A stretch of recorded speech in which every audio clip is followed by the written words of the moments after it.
So a deadline now by Donald Trump of 3 or 4 days, giving Hamas only that time to respond. So how optimistic are you feeling right now that this 20-point plan can bring this war to an end? Actually, the implementation of this plan depends on the agreement or the rejection of Hamas for this plan. According to our experience in Hamas politics, I think Hamas will say yes and however. So we don't expect that Hamas say yes 100%.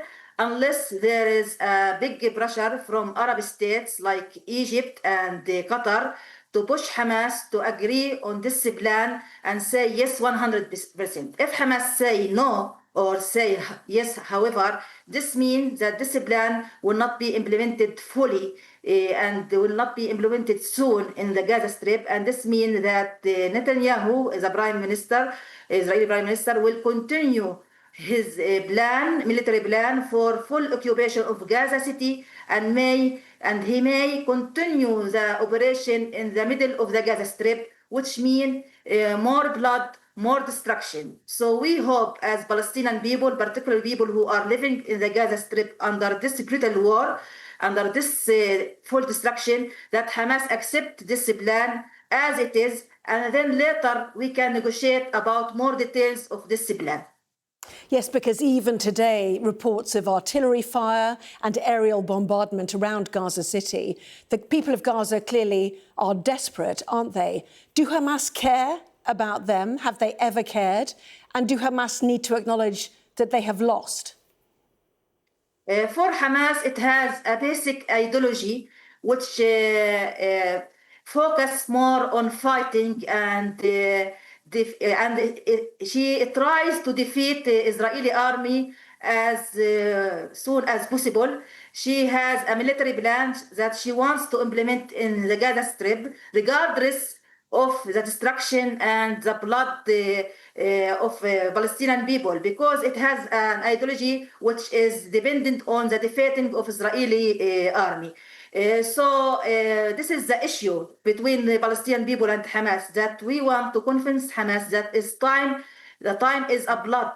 If we don't agree now on any peace plan or ceasefire plan, the blood will continue. So this is the issue, and we hope that Hamas understand this issue, because no one support Gaza people.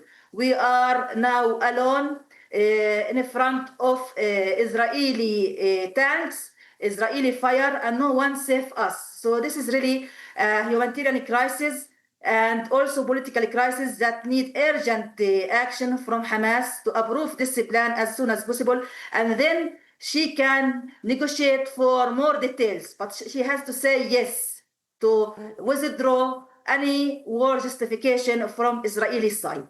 And she has also to release the hostages, because there is no meaning for keeping these hostages until this time. We pay a high price in Gaza Strip from our blood, from our homes, from everything due to these hostages. So we don't need these hostages. Hamas has to release them as soon as possible and to end this war. And we to reach an agreement according to Trump plan, because there is no other solution. We have no option. We have just to accept this. Well, that's interesting. And whether there is enough to tempt Hamas, you know, the message has gone to them. If you lay down your arms, you will be given amnesty. So they'll be weighing that up. For the Palestinian people more broadly, is there a concern about the future of Palestinian statehood? Namely, because Benjamin Netanyahu has come out and said that is still a flat no from him, despite the fact that it is hinted at this 20-point plan. Yes, from Palestinian side, particularly from the side of Palestinian Authority, there is a big concern about the issue of Palestinian statehood, because there is no clear rule for Palestinian Authority in this Trump plan, and there is no any mention about the possibility of creation of Palestinian state.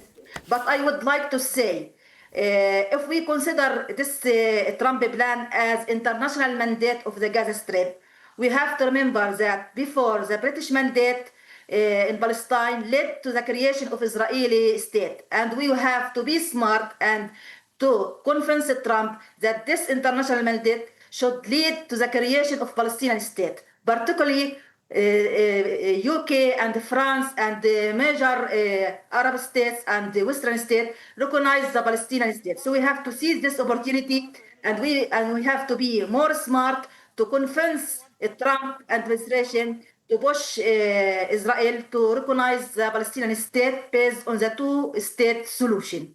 So we have to make a lot of efforts to prove before the world that we deserve this state. We have to do some reforms.